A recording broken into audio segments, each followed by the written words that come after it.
Advance tax mode ஒன்று இருக்கு, monthly tax payment mode இருக்கு. அப்போ நம்ம இந்த அட்வான்ஸ் டேக்ஸ் பேமெண்ட் மோடு அப்படிங்கிறது ஒரு வருஷத்துக்கு 4 தாட்டி கட்டுற மாதிரி இருக்கும். அதாவது 3 மாசத்துக்கு ஒரு தாட்டி இந்த டாக்ஸ் அமௌண்ட்டை பிரிச்சு கட்டுற மாதிரி வரும். அதாவது இது வந்து அட்வான்ஸ் டேக்ஸ் மோட் அப்படிம்பாங்க.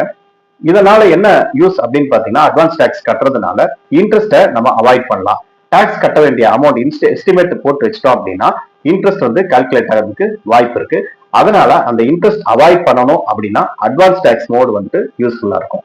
அடுத்த ஒரு இன்ஸ்டால்மெண்ட் மோட் எப்படின்னு பாத்தீங்கன்னா மந்த்லி மோட். மந்த்லி மோடும் வெப்சைட் வந்துட்டு பேமெண்ட் கட்டுறதுக்கு அலோவ் பண்ணுது.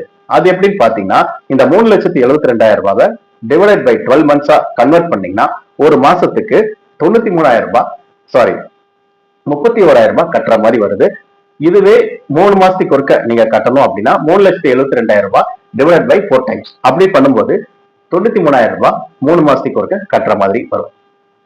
மந்த்லி மோட்ல 31,000. இரண்டில் ஏதாவது ஒரு பேமெண்ட் மோட சூஸ் பண்ணி இந்த டாக்ஸை சுலபமா கட்டி முடிச்சிடலாம். ஏன்னு கேட்டீங்கன்னா, வருஷ கடைசியில நீங்க கால்குலேட் பண்ணி ஒரு அமௌண்ட் ஆஃப் பர்டன், அதாவது 3,72,000 3,72,000 ரூபாய் நீங்க கட்டணுங்கிற ஒரு விழிப்புணர்வுக்கு வரும்போது ஒரு ஹியூஜ் அமௌண்ட்டா நம்ம கட்டுற மாதிரி இருக்கும். அது கூடவே டாக்ஸ் வித் இன்ட்ரெஸ்டோட நம்ம கட்டணும்.